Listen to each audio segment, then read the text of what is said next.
안녕하세요. EBC에서 새롭게 인사드리는 한의학 토크쇼 여의보감의 조진혁입니다. 안녕하세요. 정유현입니다. 여러분, 여의보감 뭔가 이름이 낯설면서도 많이들 익숙하실 것 같아요.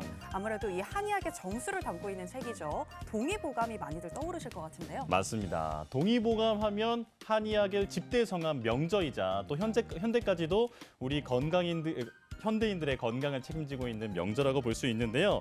저희도 동의보감처럼 시청자 여러분께 매주 유익하고 건강한 건강 정보를 전해드릴 것을 약속을 드리겠습니다. 그래서 저희가 매주 월요일부터 목요일 저녁까지 이 시간에 찾아뵐 예정이거든요. 앞으로도 많은 시청 부탁드리겠습니다. 자, 그래서 저희가 이 시간의 이름을 뭐라고 지었죠?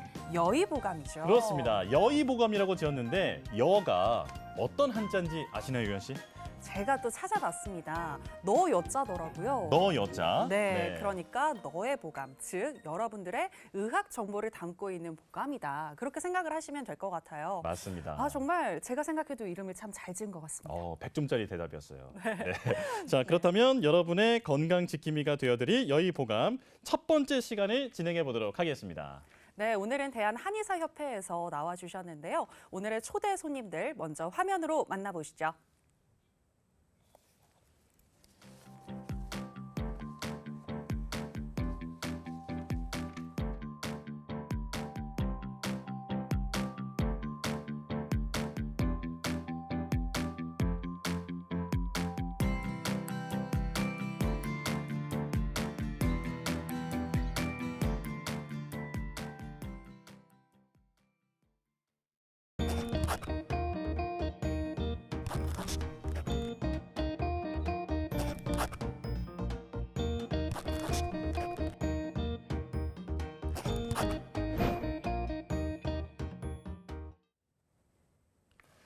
자, 여의보감 첫 번째 시간을 맞아서 대한민국 한의계를 대표하는 두 분을 모셨습니다. 대한한의사협회 홍주희 회장님 그리고 황만기 부회장님 모셨습니다. 어서 오세요. 예, 안녕하세요. 반갑습니다. 예.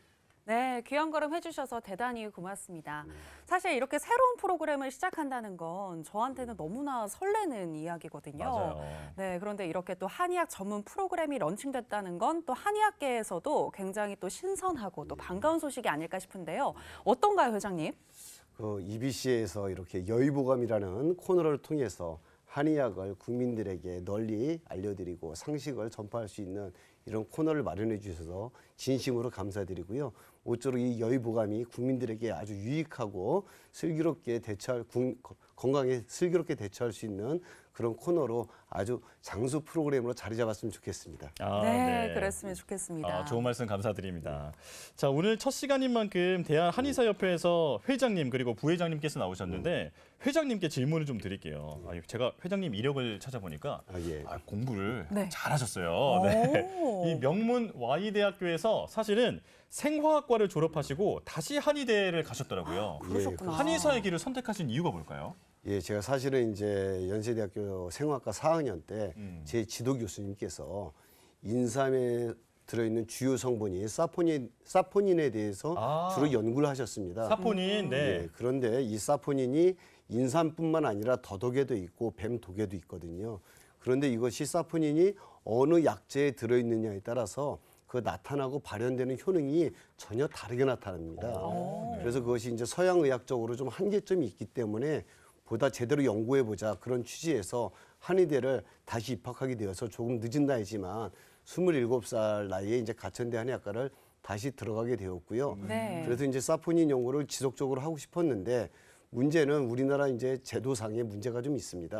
네. 그래서 한의사들이 한약을 열심히 연구해서 어떤 성분이나 이런 그 작용 기전을 연구해내잖아요. 네. 그러면 이것들을 한의사 손이 떠납니다. 그래서 이제 그 한의사가 연구 개발했음에도 불구하고 한의사들이 다루지 못하게 되는 그 제도적인 답답함에 제가 협회를 하게 됐고 그래서 지금 네. 여기까지 오게 됐습니다. 이걸 직접 바꿔보시겠다. 예, 그렇습니다. 와, 이 한의업계에서는 굉장한 활동가이신 것 같습니다. 맞아요. 네. 우리 한의대는 사실 우리 홍주 회장님처럼 뒤늦게 상대적으로 좀 뒤늦게 입학하시는 분들이 계세요. 그런 분들을 나사라고 부릅니다. 나사요? 나사요? 나이 많은 사람들의 준말이 되겠는데요. 네. 네, 학교를 졸업하고 이렇게 오시는 분들도 계시고 대기업에 다니다가 이렇게 뒤늦게 직장 활동 그만두고 오시는 분들도 계시고 심지어는 대학교에서 정교수님으로 오. 활동하고 계시다가 그만두고 오시는 그런 분들도 계십니다. 아, 그렇군요. 근데 저는 처음에 나사로 오해를 받았어요. 외모가 노안이어가지고 근데 저는 나사는 아닙니다. 네, 두 분의 이야기를 들어보니까 굉장히 재미있는 스토리들이 마구마구 막 나오는 것 같네요. 네, 그나저나 지금 두 분은 대한한의사협회 회장님 또 부회장으로 지금 역임 중이시잖아요. 정확히 대한한의사협회가 어떤 협회인지 궁금해지는데요. 소개해 주실까요? 예, 그 대한한의사협회는요.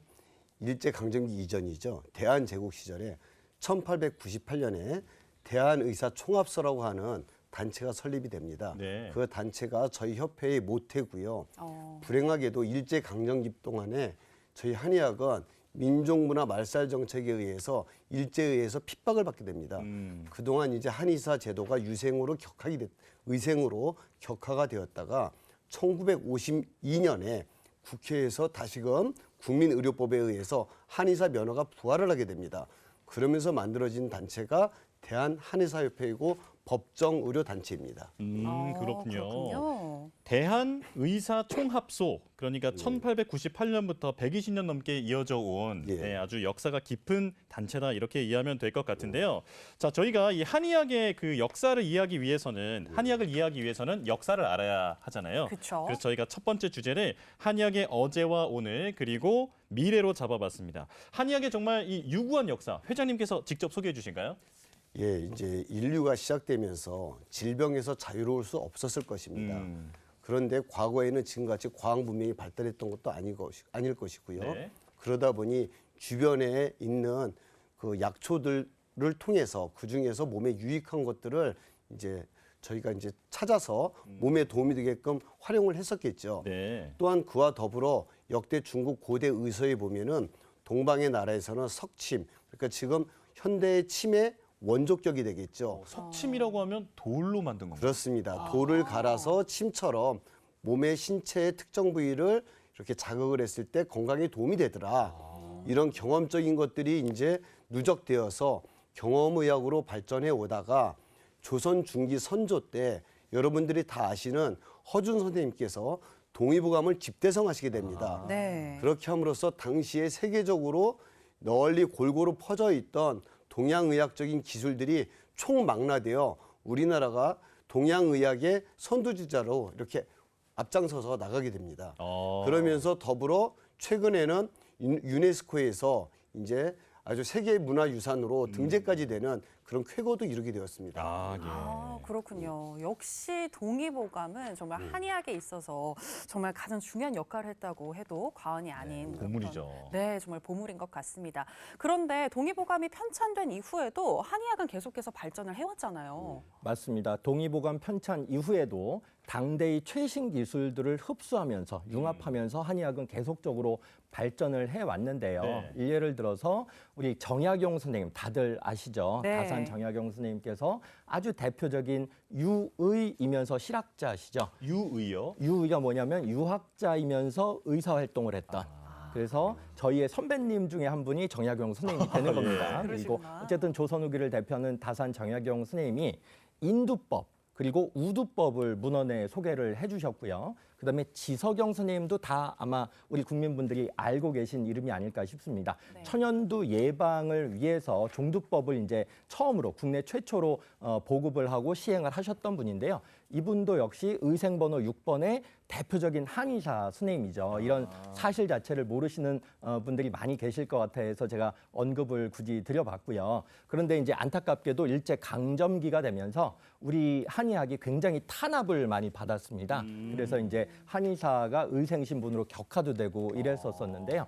어쨌든 그럼에도 불구하고 한의학을 발전시키고자 또 한의학을 온전시키고자 노력하셨던 그런 선배 한의사분들이 굉장히 많았습니다. 예. 그런 분들의 노력이 현재 우리의 발전된 한의학의 굳건한 토대, 정신적 토대가 된다라고 저는 생각을 하고 있고요. 예. 그다음에 앞으로 계속 발전되고 있는 우리 한의학은 우리 민족의 자랑스러운 과학이자 의학이다. 이렇게 이해해 주시면 좋을 것 같습니다. 네. 네. 그렇게 회장님, 부회장님 두 분의 말씀을 들어보니까 한의학이 얼마나 깊은 역사를 가지고 있는 의학인지 네. 또 얼마나 심오한 학문인지 알 수 있을 것 같은데 그런데 사실 일반 국민들은 한의학이라고 하면 그냥 한방 어떤 치료라든지 네, 뭐 침이나 부항. 침이라든지 부항이라든지 이 정도만 알고 있는 것 같은데 사실 더 많은 내용이 있잖아요.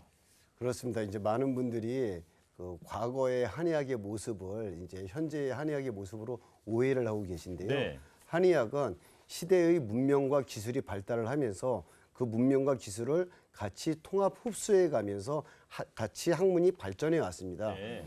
또한 이제 약초라든지 그런 것들도 전에는 자연 재배에서 그대로 약재로 사용이 되었었다면 최근에는 중금속이라든지 잔류농약 등을 철저히 검사하고 시약처에서 정한 규격을 반드시 준수한 것들만 한의원으로 한방 의료기관으로 공급이 되어서 그 GMP라고 하거든요. GMP. 예, 시중에 유통되는 한약재와는 다르게 한의 의료기관에서 사용되는 약재들은 모두 GMP를 통해서 사용하고 있습니다.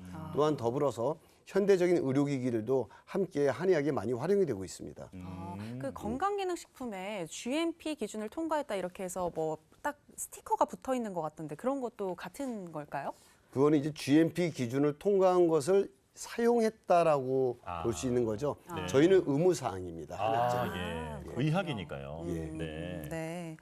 그리고 또 시술 행위도 이전과는 많이 달라졌다고 하던데 어떤 게 있을까요? 예, 맞습니다. 그 침과 부항을 예로 들어서 말씀을 드려보자면 침은 우선 1회 전국의 모든 한의 의료기관에서 1회용 멸균침을 의무적으로 사용을 하게 되었고요. 네. 그다음에 부항컵 같은 경우에도 1회용 멸균 부항컵을 사용하도록 의무화되어 있습니다. 그리고 한의학에 대한 이제 현대 과학적인 근거와 관련되어서 저는 꼭 강조를 좀 우리 시청자분들께 드려보고 싶은데요. 굉장히 이렇게 찾아보시면 나와 있겠지만 SCI급 저널, 굉장히 이렇게 해외 의학 저널, 공신력이 있는 거죠. 그런 이제 공신력이 높은 저널에 한의학과 관련된 논문들이 굉장히 많이 게재가 되고 있습니다. 그래서 한의학이 뭐 비과학이다, 뭐 아니면 뭐 이렇게 과학적이지 않다 이런 식으로 이제 언급하시는 분들은 굉장히 가짜 뉴스에 속고 계신 상황인 거다. 그리고 현실을 도외시하고 팩트를 도외시하는 얘기들을 하시는 거다. 이렇게 이제 우리 시청자님들이 생각해 주시면 좋으실 것 같습니다. 아, 예. 네. 많은 오해가 있다. 네. 그렇네요. 듣고 보니까 또 많은 오해가 있는 것 같고, 근데 지금 이야기를 또 들어보면 현대 의학에 맞춰서 지금 한의학이 이렇게 발전을 해왔다는 게 역사적으로는 굉장히 유의미할 것 같거든요. 맞아요. 근데 구체적으로 어떤 변화가 있었을지 이 부분도 궁금하네요. 예, 그럼 일단 구체적으로 한번 제가 말씀을 좀 올려보면은요. 한의학 하면은 보통 국민들이 생각하시는 게 침, 뜸, 부항, 한약 뭐 이 정도 맞아요. 네. 하시지 않습니까? 그런데 요즘에는요, 침도 단순히 병소에 직접 침을 놓는 것뿐만 아니라 침에 전기적 자극을 가해서 더 경혈을 자극한다든지 또 부항 같은 경우도 전기적 부항으로 자동으로 하는 부항컵도 있고요. 그다음에 수술용 실을 이용해서 하는 매선요법 또는 외과적인 처치를 하는 도침요법 이런 것들이 다양하게 있습니다. 또한 약침이라고 있는데요. 이는 한약재의 특성을 내복으로 복용하지 않고 병소 부위나 경혈 부위에 직접적으로 약물을 주입함으로써 신체의 건강을 돕고 치료를 하는 데 도움이 되는 것이 있습니다.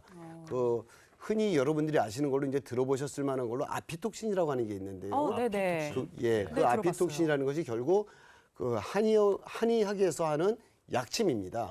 그 벌의 독을 이제 정제하고 추출해가지고 소위 봉독이라고도 하고 봉침이라고도 하는데요. 아, 네. 그런 형태로 환자들에게 시술을 하는 그런 다양한 형태로 한의학은 지금도 기술 발전이 되고 있습니다.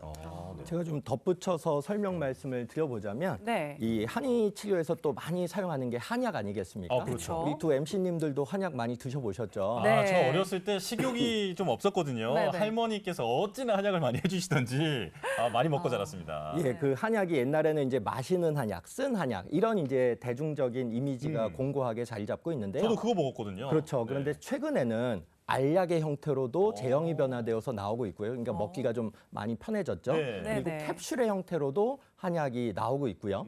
연조 X라고 해서 달달하게도 나오고 있고, 그다음에 먹는 한약뿐이 아니고 씻는 한약도 있습니다. 그리고 예. 2018년도에는 이 현대화된 추나요법이 건강보험 급여화도 됐어요. 그래서 많은 국민분들이 이게 현대화된 한의학 치료 시술을 받고 계신 상황이다. 이렇게 좀 알려드리고 싶고요. 네. 아까도 잠깐 말씀드렸지만 시대의 필요에 맞춰서 진화된 과학 기술을 융합해서 계속 이렇게 진보해 간다. 한의학이 계속 진보해 가고 있다. 그리고 그것들이 SCI급 저널에도 계속 논문의 형태로 나오고 있다라고 하는 부분을 꼭 알려드리고 싶고 그다음에 그만큼 우리 한의학이 양질의 의료 서비스를 제공하고 있다라고 국민분들이 시청자님들이 이해해 주시면 좋으실 것 같습니다. 네. 그렇군요. 이렇게 두 분의 말씀을 들어보니까 전통의 과학 기술이 더해져서 더 많은 발전을 이뤄왔고 또 양질의 의료 서비스를 제공하고 있는 게 바로 한의학이다 이렇게 정리할 수 있을 것 같은데 자 그럼에도 여전히 한의학에 대한 어떤 잘못된 선입견 그리고 오해는 존재하는 것 같습니다. 예, 아마도 이제 시중에 떠도는 이제 잘못된 왜곡된 정보를 이제 MC분들께서도 이제 들으셨을 것 같은데요. 뭐 대표적인 게 뭐 한약을 먹으면 간이 나빠진다 뭐 이런 맞아요. 얘기들이 있잖아요. 네네. 근데 이 말이 얼마나 넌센스고 얼마나 잘못됐냐면은요. 한약이라고 하는 것이 한 종류가 아니지 않습니까? 그렇죠. 양약도 그렇고 한약도 그렇고 수천 가지의 종류가 있습니다. 실제로 한약 처방이 10,000가지가 넘거든요. 네. 그런데 그 처방 중에서 어떤 것은 간을 치료하고 어떤 것은 신장을 치료하고 또 어떤 것은 피부도 치료하고 그러지 않습니까? 네. 그런데 그때 치료하고자 하는 곳이 있다면 그 부위에는 도움이 되지만 다른 쪽에는 본의 아니게 약간의 그 부담을 줄 수도 있는 그런 것들이 약입니다. 네네. 약이라는 것은 우리 몸에 부담을 주지만 적재적소에 쓰일 경우에는 우리 몸에 도움이 되는 것입니다. 그렇죠. 그렇기 때문에 이러한 약들을 전문가의 제대로 된 처방하에 복용을 하게 된다면 전혀 문제가 없습니다. 네. 그런데 이제 잘못된 정보나 아니면 시중에 떠도는 잘못된 얘기들 아니면은 잘못된 정보 이런 것들로 자의적으로 복용을 했을 경우에는 증상이 맞지 않으니까 다른 부작용들이 유발될 수 있죠. 그런 것들 때문에 이제 저희도 참 많이 머리가 아픕니다. 그러니까 한약을 먹는다고 간이 나빠지는 게 아니라 특정 질환을 치료하기 위해서 간에는 조금 무리가 되는 약재를 쓸 수도 있다. 그렇게 보면 되는 걸까요? 그러니까 정확하게 얘기하면 무리가 된다기보다는 네. 우리 몸에서 간에 도움은 안 되더라도 간에서 감당할 수 있는 수준 대신에 다른 부위에는 굉장히 유익한 것 그래서 사용을 하는 것이죠. 그거는 근데 양약도 마찬가지 마찬가지죠. 아닌가요? 그렇죠. 마찬가지죠. 네. 질병을 고치기 위해서라면은 어느 정도는 감수해야 되는 그런 과정이죠. 맞아요. 이게 보면 그 약초 같은 것을 직접 캐서 이제 드신다거나 네. 어떤 민간요법을 하다가 오히려 더 잘못되시는 분도 있는데 이런 게 문제지 정확한 전문가에게 처방을 받아서 진단을 받아서 이제 복용을 하면 문제가 없다. 이 부분을 강조하시는 거죠? 그렇습니다. 네. 네, 정말 가짜 뉴스가 많지만 제대로 된 정보를 아는 것이 굉장히 중요하다 이런 생각이 또 드는 것 같고요. 그렇기 때문에 바로 우리 여의보감을 많이들 시청해 주시면 그럼요. 네, 또 올바른 정보를 저희가 많이 알려드리도록 하겠습니다. 그리고 사실 한의계는 이 양의계와 함께 대한민국의 의료 체계를 지탱하는 두 축이라고 볼 수 있잖아요. 그렇습니다. 그런데 제도적인 측면으로 봤을 때 한의학의 현재 위상은 어떤가요? 예, 우선 대한민국의 의료인이라 하면은요. 의사, 치과의사, 한의사, 간호사, 조산사 이렇게 5개 직종이 법정 의료인으로 명시되어 있습니다. 예. 그런데 이러한 의료인들이 5 직종이 있음에도 불구하고 현재 일부 직역의 아집이나 독선 때문에 지금 우리 보건의료계는 기울어진 운동장에 처해 있습니다. 무슨 얘기냐면 각 직역이 가지고 있는 기술과 그 재능을 국민들에게 제대로 봉사하고 마음껏 발휘할 수 있는 그런 장이 마련되어야 국민들도 유익하고 그 학문도 널리 발전할 수 있을 터인데 지금 제도적으로 속박이 돼 있고 제한이 가 있는 것들이 너무 많이 있습니다. 그러다 보니까 미처 한의학이 국민들에게 접근하고 국민들에게 의료 서비스를 제공하기에는 미처 부족한 부분들이 있습니다. 예. 이러한 기울어진 운동장을 바로 잡는 것이 바로 저희 협회가 해야 되는 일이라고 생각하고 있습니다. 예, 그러니까 지금 한의사가 의료인으로서 그 제대로 된 권리와 권한을 행사하는 데는 어떤 제약이 있는 게 현실이다. 지금 이렇게 말씀을 해주셨는데요. 그런데 저도 좀 어렴풋하게 기억이 나는 게 그 코로나19가 대구 경북 지역에서 창궐했을 당시에 네. 한의사분들께서 이제 지역민들을 돌보러 그쪽으로 몰려가셨지만 되돌아오셨던 일이 있던 걸로 기억이 나거든요. 네네. 저희도 참 안타깝게 생각하고 있습니다. 코로나가 처음 창궐했을 당시에 국민들이 코로나에 대해서 굉장히 공포심을 가지고 있었고요. 맞아요. 그것이 특히 대구 경북 지역에 국한돼서 굉장히 만연했었습니다. 예. 그때 그 지역의 의료인이 굉장히 부족했고요. 그 의료 인력이 부족한 것을 전국에서 한의사들이 알게 되고 87명 이상이 그것으로 자기의 건강을 돌보지 않고 자원을 내서 그 지역으로 뛰어들어갔습니다. 네. 그랬는데 이제 특정 지역에 있는 그 의료인들께서 저희가 그 진료를 참여하게 될 경우에는 본인들이 국민들의 환자를 외면하고 진료하지 않겠다라고 보이콧을 했습니다. 아. 그러면서 그 당시 그 지역의 지자체장님께서 부득이하게 저희가 그 코로나 진료에 참여하는 것을 허용을 하지 못했습니다. 아, 네. 이런 안타까움이 저희는 지금도 계속되고 있다고 생각을 하고 있고요. 그런 안타까움들을 슬기롭게 이제 정부에서 제도적으로 고쳐 나가야겠죠. 예.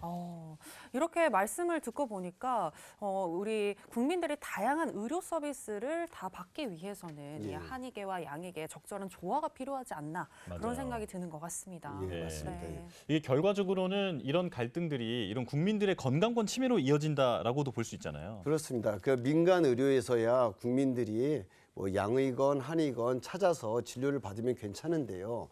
그렇지 않고 최소한 공공의료 영역에서만큼은 너나 직역을 가릴 것이 없이 국민들의 건강을 위해서라면은 누구나 다 봉사하고 누구나 다 그 능력을 재능을 최대로 발휘할 수 있도록 장이 만들어져야 된다고 생각을 합니다. 예.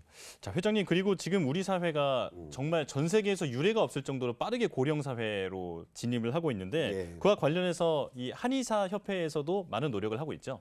예, 그렇습니다. 그 한의사협회에서는 지금 이제 제도화되기 전에 그 효능이나 효과 등을 이제 입증하기 위해서 그 고령 사회에 대비하기 위해서 치매 예방 치료, 즉 한의로 하는 치매 치료가 있고요. 또 이제 고령화하면서 같이 문제가 되는 것이 이제 그 저출생 문제가 있지 않습니까? 네. 그 저출생 문제가 있다 보니까는 이제 난임 치료, 즉 아기를 갖고 싶어도 잘 못 갖는 그런 분들을 위한 그 제도적인 치료를 지원하는 그런 프로그램들이 진행되고 있습니다. 예. 네.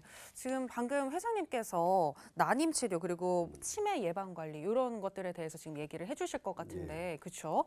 고령화 사회에 맞춰서 굉장히 이런 부분들이 참 중요한 문제일 것 같거든요. 맞습니다. 이 사업들에 대해서 한번 짚고 넘어가야 될 것 같습니다.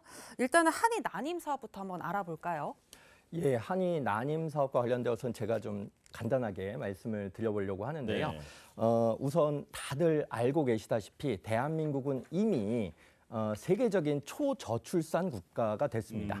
지난 16년 동안 280조 원이라는 막대한 국가 예산이 저출산 대응 예산으로 투자가 되었음에도 불구하고 2020년도 잠정 통계이긴 하지만 작년도 기준으로 우리나라의 합계 출산율이라고 하는 건 아시다시피 가임 여성들이 생애에 걸쳐 가지고 아기를 낳을 수 있는 걸로 기대되고 있는 출생아 수입니다. 네. 그 합계 출산율이 0.78명.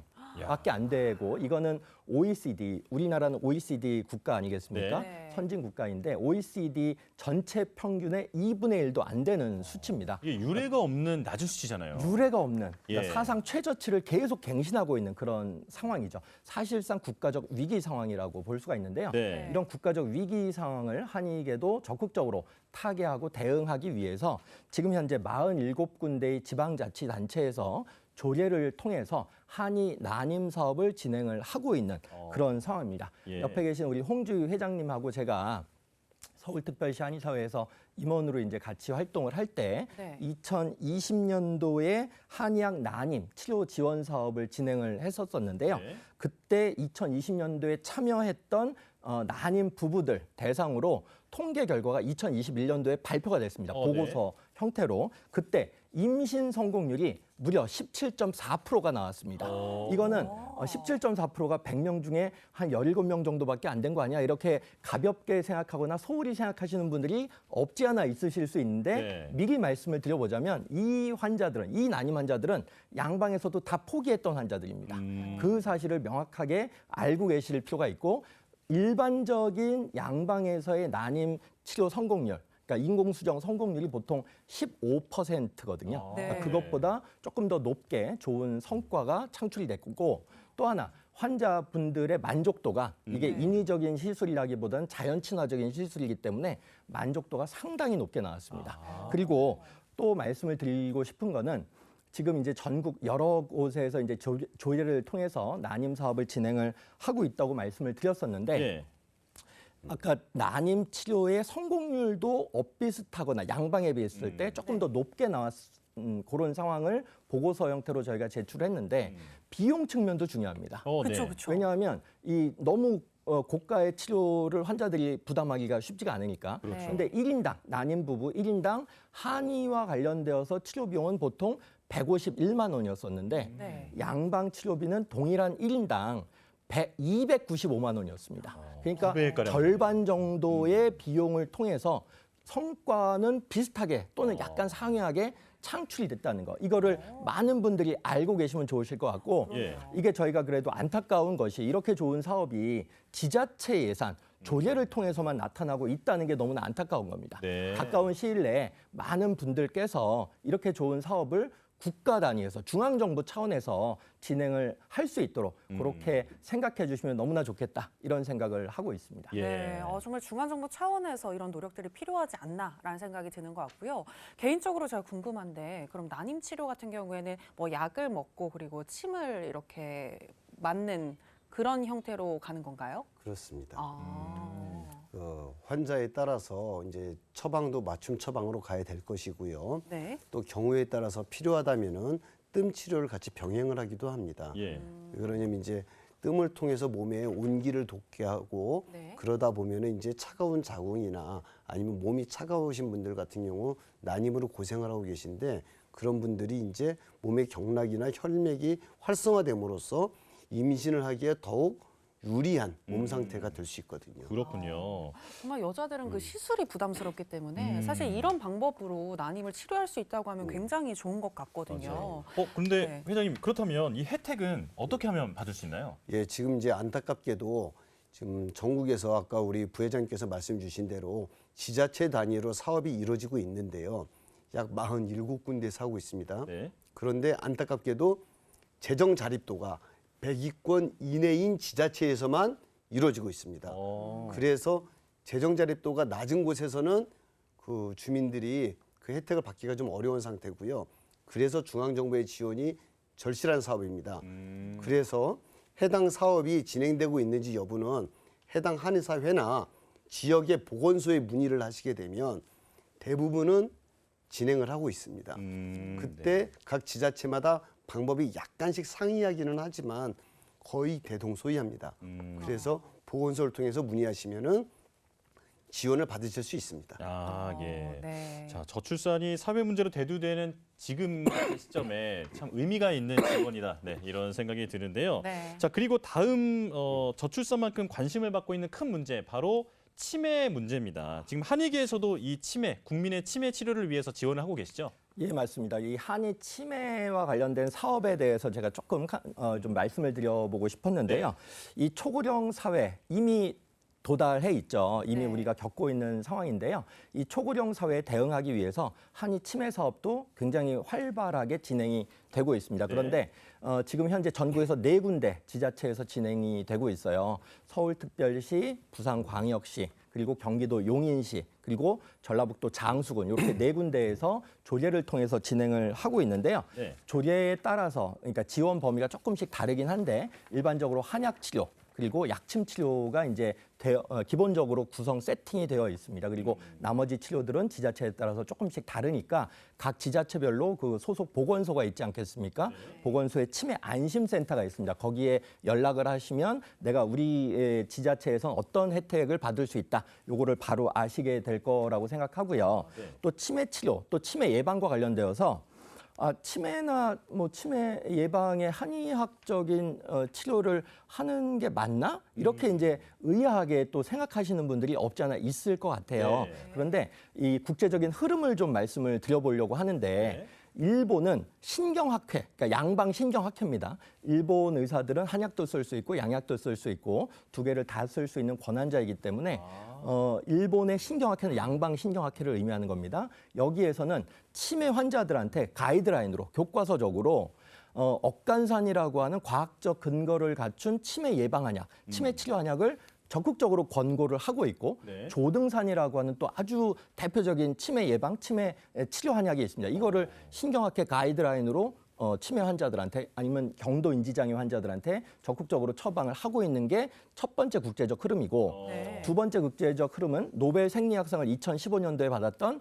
한의학으로 받았습니다. 오, 예. 중국, 이웃나라 중국 같은 경우에도 이 중국에서는 굉장히 많은 SCI급 논문들, 치매와 관련된 예방과도 관련되어 있고 치료와도 관련되어 있고 경도 인지 장애와 관련된 논문들이 쏟아지고 있습니다. 예. 이런 이제 국제적인 흐름들이 있다, 과학적 근거가 있다라고 하는 부분들을 말씀을 드려보고 싶고, 그럼 우리나라는 가만히 있느냐? 그렇지 않습니다. 우리나라 국립한국한의학연구원이 있습니다. 예. 네네. 이 국립한국한의학연구원을 중심으로 해서 치매 예방과 치료, 경도 인지장애 예방과 치료와 관련되어서 논문들이 쏟아지는데 최근에 나온 논문은 십전대보탕이라고 들어보셨죠? 오, 네네. 네, 유명하잖아요. 십전대보탕을 발효해서 발효한약이 경도 인지장애하고 치매 치료에 굉장히 효과적이다라고 하는 게 논문으로 발표됐고요. 네. 보중익기탕이라고 하는 또 아주 대표적인 치매, 항치매 물질이 들어있는 그런 한약도 있습니다. 그래서 그런 것들과 관련된 논문들이 지금 계속 발표가 되고 있다. 이렇게 말씀을 드려보고 싶고, 또 하나 이제 화면에 나오겠지만 저희 서울특별시 한의사회에서 이제 사업을 진행을 한 부분이 있습니다. 여기에서 이제 값을 보시면 지금 나와 있지만 한의 치료 이후에 경도 인지장애 환자 그리고 치매 환자들의 이렇게 얼마나 좋아졌는지를 알 수 있는 지표 검사가 있습니다. 네. 이 목화 검사라고 하는 거는 경도 인지장애 선별 검사이고, 이 MMS의 DS라고 하는 건 치매 선별 검사입니다. 이게 치료 전에는 목화 점수가 20.05에서 최종적으로 23.28로 향상, 통계적으로 향상된 거를 확인을 할 수가 있었고, MMSEDS 점수 역시 24.4점에서 26.61점으로 향상된 결과를 논문을 통해서 확인을 할 수가 있었습니다. 그래서 이러한 이제 사업 결과들 같은 경우에는 보다 젊고 보다 이렇게 건강한 대한민국의 미래를 위한 아주 중요한 그런 의미 있는 가치 있는 사업이기 때문에 조례 차원이 아니라 중앙정부 차원에서 법률적으로 지원을 하는 것이 마땅하지 않을까 이렇게 생각을 하고 있습니다. 예. 네, 그렇군요. 치매도 이렇게 한의로 고칠 수가 있다니 저는 잘 몰랐습니다. 오늘 정말 저도요. 새롭게 많이 알게 되는 것 같은데요. 그런데 지금 아까 한 4가지 정도 지방자치단체를 얘기해 주셨는데 그리 많지는 않은 것 같아요. 이게 더 좀 많이 확대될 수 있을까요? 어떻게 보시나요, 회장님? 그거는 이제 그 지자체의 예산 문제, 아까도 말씀드렸다시피 재정 자립도 문제하고 또 한의학에 대한 그 지자체장의 이해도 그리고 중앙정부의 적극적인 의지, 이것이 좀 관건이라고 생각을 하고 있습니다. 예. 하지만 고령화 사회에 있어서 이 치매 예방은 모든 국민들에게 있어서 피할 수 없는 두려운 길이거든요. 그렇죠. 그렇기 때문에 국가에서는 국가 치매 책임제를 국가가 시행하는 만큼 한의학적인 장점들도 국민들에게 적용될 수 있도록 적극적인 조치가 필요하다고 생각하고 있습니다. 네. 네. 정말 효과가 입증되고 있는 만큼 중앙 정부 차원에서의 지원이 꼭 필요하겠다라는 생각이 드는 것 같습니다. 네. 자, 그리고 지금 이렇게 난임하고 치매 사업에 대해서 이야기를 나눠봤는데 이 외에도 또 각광을 받고 있는 분야가 있더라고요. 많은 분들께서 이 교통사고, 특히 교통사고 이후에 우리 한의학을 찾아서 치료를 받는 경우가 많은데 사실 제 동생 같은 경우에도 지난주에 입원을 했는데 어디 입원했나 해서 봤더니 한의원에 입원을 했다는 거예요. 사실 저는 한의원에 입원을 할 수 있는지도 사실은 잘 몰랐거든요. 네. 근데 입원이 가능하다고 했고 또 이야기를 들어보니까 굉장히 한의학 치료를 많이들 선호하신다고 들었습니다. 어떤 부분 때문에 국민의 사랑을 받고 있는 걸까요? 예, 그 2021년도에 리얼미터에서 전 국민을 대상으로 그 표본 조사를 한 적이 있습니다. 그 한의 치료의 수요도 조사인데요. 그때 이제 교통사고를 한 번이라도 당해봤거나 아니면은 양방이든 한방이든 치료를 받아봤던 분들을 대상으로 해서 여론조사를 했었는데요. 그 여론조사 결과 91.5%의 국민들이 한의 치료에 대한 만족도를 나타냈으면서 또한 그 한의 치료의 우수성, 효과를 경험했다고 말씀을 주셨습니다. 네. 그러면 이제 저희가 한번 가만히 생각해 보면 어떻게 해서 자동차 보험에서 이렇게 한의 치료를 국민들이 선호할까를 생각해 보면은요. 제가 아까 요 앞전에 말씀드렸던 기울어진 운동장, 그런 많은 한의에 대한 제약이나 제도들의 개선이 필요하다고 말씀드리지 않았습니까? 네. 네네. 적어도 자동차 보험에서는요. 양방과 한방에 있어서 차별이 없습니다. 그 자동차 사고 환자들은 자동차 보험을 통해서 양방에서 치료를 받던 한방에서 치료를 받던 자유롭게 선택권이 있다 보니까 국민들이 자연스럽게 경제적인 비용 부담 없이 네. 본인이 원하는, 본인이 선호하는 또 혹은 본인이 만족하는 그런 치료를 향해서 찾아갈 수밖에 없습니다. 아, 예. 네. 그러다 보니 자연스럽게 눈앞에 놓여 있던 허들이 사라지고 단순히 국민의 선택에만 의존하다 보니까 과반 이상, 즉 현재 작년 기준으로 약 58% 정도의 국민들이 그 한의 자동차 보험 치료를 선호하는 걸로 나와 있거든요. 그렇기 때문에 이 자동차 보험 같이 허들이 없다면 네. 다른 분야에서도 즉 건강보험이라든지 이런 부분에서도 한의 치료의 이용률은 더 올라갈 것이고 국민들에게 더 도움이 많이 될 거라고 생각하고 있습니다. 예. 네. 자, 그만큼 한의학에 대한 우리 국민들의 만족도가 높다라고 이해할 수 있을 것 같은데요. 자, 그리고 또 최근에 일이 하나 있었습니다. 대한민국의 의료계를 뒤흔든 사건이 하나 있었는데 대법원에서 이렇게 판결을 했거든요. 한의 의료기관에서 초음파 진단기기를 사용할 수 있다. 이게 합헌이다. 이런 판결이 있었습니다. 이게 어떤 의미가 있는 건가요? 안타깝게도 저희가 이제 묶여 있는 손발 중에 하나가 현대적 진단기기에 대한 사용 여부였습니다. 네. 저희가 안타깝게도 그 하나 예를 들자면 제가 아까 모 대학에서 생화과를 졸업하지 않았습니까? 아, 예. 네. 제가 거기서 석사만 해도 엑스레이 같은 거 사용하는데 전혀 지장이 없습니다. 아, 그런가요? 그런데 의료인임에도 불구하고 한의사들은 그런 방사선 안전장치 발생 관리자 같은 리스트에서 빠져 있음으로 인해서 그 엑스레이 같은 것을 사용을 할 수가 없습니다, 현재. 예. 그런데 그 이외에 나머지 법들을 보면은 한의사가 어떤 현대 진단기기를 사용해서는 안 된다라는 금지법도 없고 그동안은 그냥 관행적으로 특정 직역의 그 어떤 압박 속에서 한의사들이 사용을 제대로 못했습니다. 그런데 정의로운 대법원 판결이 내려진 것이 작년 12월 22일입니다. 네. 그날 한의학적으로 전혀 유관하지 않다는 것을 입증이 되지 않으면 한의사가 사용해도 된다는 현대 진단기기에 대한 새로운 판단 기준이 제시되었습니다. 아, 예. 즉 국민에게 위해성이 없고 국민에게 도움이 된다면 한의사들이 현대 진단기기를 보조적으로 사용하여 한의학의 발전과 함께 국민들에게 도움이 될 수 있도록 진단과 치료에 활용하라는 대법원의 판결이죠. 예. 아, 현대 진단기기를 한의학에서도 사용할 수 있게 됐다라는 것은 한의학의 잠재력을 보여줄 수 있는 기회가 됐다. 이렇게 볼 수도 있을 것 같은데요. 그렇습니다. 그동안 저희들이 정량적, 계량적으로 저희의 치료 효과나 데이터들을 보여드리기 어려웠던 것들이 이제는 현대 진단기기를 통해서 환자분들께서 치료 전, 후 그 효과를 분명하고 뚜렷하게 현대 진단기기를 통해서 정량화된 데이터로 보실 수 있게 되었습니다. 네. 네, 정량화된 데이터로 볼 수가 있다. 이 부분은 정말 환자 입장에서도 참 좋은 거거든요. 그렇습니다. 네. 네. 그런데 좀 걱정인 게 사실 이렇게 또 진단용 의료기기를 사용하게 됐을 때 오진의 문제에서 자유로울 수는 없을 것 같거든요. 네, 진단용 의료기기 사용을 앞두고 어떤 대비책을 세우고 계실까요? 예, 이거는 제가 말씀을 드려보도록 하겠습니다. 안타깝게도 오진이라고 하는 것은 의사가 가장 피해야 되고 경계해야 되고 없었으면 좋겠다라고 기대하고 생각하고 있지만 그럼요. 사실은 현실적으로는 매일 의료 현장에서 일어나고 있습니다. 이거는 양 한 방을 다 통틀어서 하는 얘기입니다. 치과를 다 포함해서. 네. 양방도 이런 오진 사고가 지금 이 순간에도 계속 일어나고 있고 오늘 제가 진료를 하고 왔는데 네. 오늘도 제가 양방에서 오진했던 그런 상황들에 대해서 컴플레인 환자의 얘기를 듣고 왔습니다.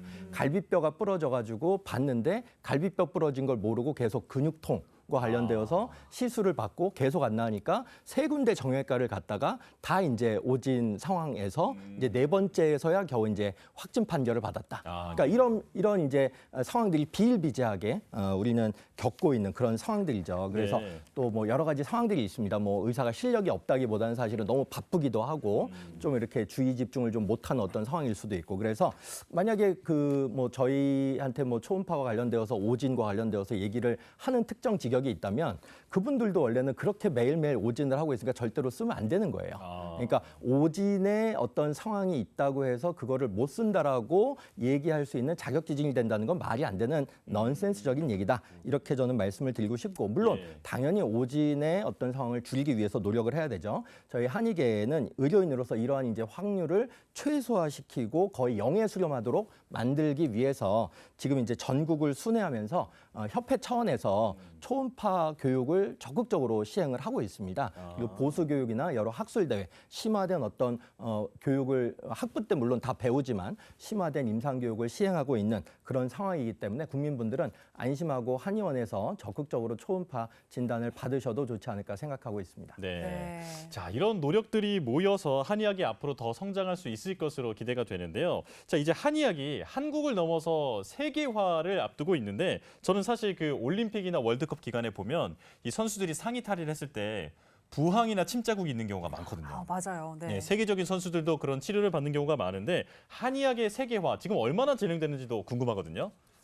예, 지금 솔직히 최근에는 이제 코로나로 인해서 팬데믹 상황이지 않았습니까? 네. 그래서 세계적으로 정보 교류를 제외하고는 물자 교류나 인적 교류가 상당히 저해되어 있었습니다. 아, 예. 그렇기 때문에 최근 들어서 발전했다고 보기는 조금 저희가 나쁘끄럽고요. 음. 그 한의학이 최근에 발달을 하면서 약 한 10여 년 동안 이제 올림픽이라든지 아니면 아시안 게임 혹은 뭐 지금 올해 같은 경우 내년인가요? 그 올해인가요? 예, 올해죠. 올해 같은 경우는 또 세계 잼버리 대회가 또 전국에서 예. 있거든요. 네. 그런 곳에서 한의 진료가 적극적으로 가서 세계인들을 향해서 치료를 하고 있습니다. 그런 시기에 발맞추어서 최근에 이제 저희가 작년에 저희의 그 아까 일제시대 때 저희가 의생으로 격화됐었다고 그랬죠. 아, 예. 네. 그리고 52년도에 한의사의 면허가 부활이 됐는데 저희가 작년에 영문 명칭으로 저희 이름을 찾았습니다. 오, 오. 어떻게 바뀐 그 건가요? 전에는 닥터 오브 오리엔탈 메디슨, 예. 그러니까 동양 의사라고 저희가 영문 명칭이 돼 있었었는데 네. 작년 8월부터는 닥터 오브 코리안 메디슨, 즉 한의 한국 의학의 의사다. 정말 한의사네요. 그렇습니다. 네. 그래서 한의사라고 하는 제대로 된 저희 영문 명칭을 작년 8월에 찾았습니다. 아. 오, 닥터 오브 코리아 메디슨. 정말 좋은 것 같아요. 그렇죠? 그러니까요. 아니, 전 네. 그리고 이렇게 한의사분들이 영문명과 이 한국명이 달랐다라는 그 현실조차 모르고 있었거든요. 맞아요. 그만큼 저희가 참 안타까운 현실을 저희가 지내왔습니다. 네. 닥터 오브 코리아 메디슨이라는 이름으로 K-팝처럼 전 세계를 누빌 수 있었으면 좋겠다라는 예, 생각이 드는 것 같습니다. 네. 자, 이제 끝으로 우리 회장님 이제 재임 기간이 1년 남짓 남았다고 들었습니다. 남은 기간 동안 어떤 부분을 꼭 하고 싶으신지 궁금한데요. 예, 우선은 그 모든 국민들과 회원들을 위해서 저희가 그동안 계획했었으나 여러 가지 상황으로 실행하지 못했던 그런 회무를 추진하려고 합니다. 무엇보다 중요한 것은 국민들이 있기에 국민들을 위해서 저희 한의사들이 국민들의 건강을 지키기 위해서 존재하는 집단입니다. 예. 무엇보다 국민들의 건강을 지키기 위해서는 국민들의 치료도 중요하지만 국민들이 부담 없이 한의학을 접할 수 있어야 합니다. 그렇기 때문에 소위 말하는 보장성 강화, 즉 저희가 물리치료를 하고 있는 뭐 ICT나 텐스라는 것들도 있고요. 뭐 약침이라고 하는 것들도 있고 이런 여러 가지들이 건강보험에 편입이 되어서 지금 국민들이 내고 계신 부담금의 30%만 가지고도 한의 의료기관의 서비스를 활용할 수 있도록 저희가 제도적으로 추진을 하고자 합니다. 예. 네. 그 이외에도 지금 아까 좀 전에 말씀 주셨던 우리 초음파라든지 이런 현대 진단기기들을 활용해서 보다 정량적이고 개량적이고 정확한 그런 치료 서비스를 국민들에게 제공할 수 있는 그런 정책을 추진하고 있습니다. 예. 또 마지막으로 아까 코로나 얘기도 나왔었는데요. 저희가 현재 그 코로나19 때 한의사들 참여를 많이 이렇게 방해받았다고 하지 않았습니까? 네. 그 부분에 관련해서도 저희가 지금 적극적으로 질병청과 열심히 이제 쟁송 중인데요. 그 결과에 따라서 저희가 국민들에게 향후 미래에 닥칠 감염병에 대해서 한의사들이 한의학적인 지식으로 보다 예방적으로 치료할 수 있는 그러한 기틀과 토대를 제공할 수 있는 그런 기회가 마련되기를 바라고 있습니다. 예. 자, 한의학의 진입 장벽을 좀 더 낮춰서 우리 국민 건강 증진을 위해서 힘쓰겠다 이렇게 다짐을 말씀해 주셨는데요. 자, 그 부회장님 그 잠깐 짧게 질문 하나 드리면 지금 청소년들을 위해서도 우리 한의사계에서 노력하고 있는 게 있잖아요. 좀 짧게 몇 가지 설명해 주실까요? 예, 짧게 말씀을 드려보자면 굉장히 많이 있습니다. 굉장히 네. 많은데 한 세네 가지 정도만 짧게 말씀을 드려보면 첫 번째는 서울시립 10대 여성 건강센터라고 하는 곳이 있습니다. 거기에 대한여한의사회와 저희 대한한의사협회 소아청소년위원회가 함께 일주일에 한 번씩 가서 진료 봉사활동을 진행을 하고 있는 게 첫 번째고요. 네. 아까 회장님 잠깐 언급해 주셨던 것처럼 2023년도 8월 달, 올해 8월 달에 새만금에서 세계 스카우트 잼버리 대회가 열립니다. 여기에 전 세계에서 5만 명 정도의 해외 청소년들이 우리나라를 방문을 하게 됩니다. 그래서 그 청소년들을 대상으로 저희가 한의 진료를 진행을 할 예정으로 그렇게 있습니다. 그리고 각 지자체 단위로 뭐 서울특별시 한의사회 같은 경우에는 교의 사업이라고 해서 학교 한의사 사업을 이제 진행을 하고 있고 예. 또 이제 구 단위로는 지역아동센터에 방문해서 무료 진료 활동을 하고 있는 그런 여러 가지 다양한 청소년 사업들이 있습니다. 예. 자, 그렇군요. 정말 저출산 시대 그리고 초고령화 시대에 우리 한의학계가 국민 건강 증진을 위해서 어떤 노력을 하고 있는지 알 수 있었던 시간이었습니다. 네, 그렇습니다.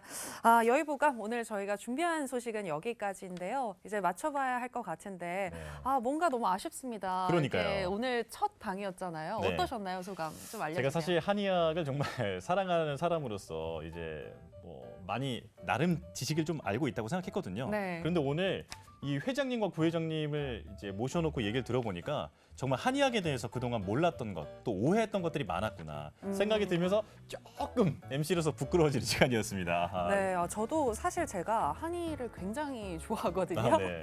한의원을 거의 일주일에 한 번은 갈 정도로 주기적으로 정기적으로 찾을 정도로 굉장히 좋아하는데 오늘 이야기를 들어보니까 제가 참 몰랐던 지식이 많았던 것 같습니다. 맞습니다. 아무래도 우리 한의원을 자주 찾으시는 시청자분들도 잘 모르시는 분들이 있으실 것 같은데요.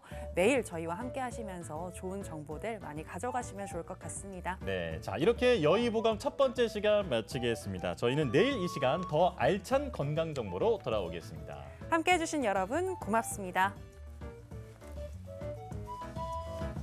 감사합니다. 수고하셨습니다. 수고하셨습니다.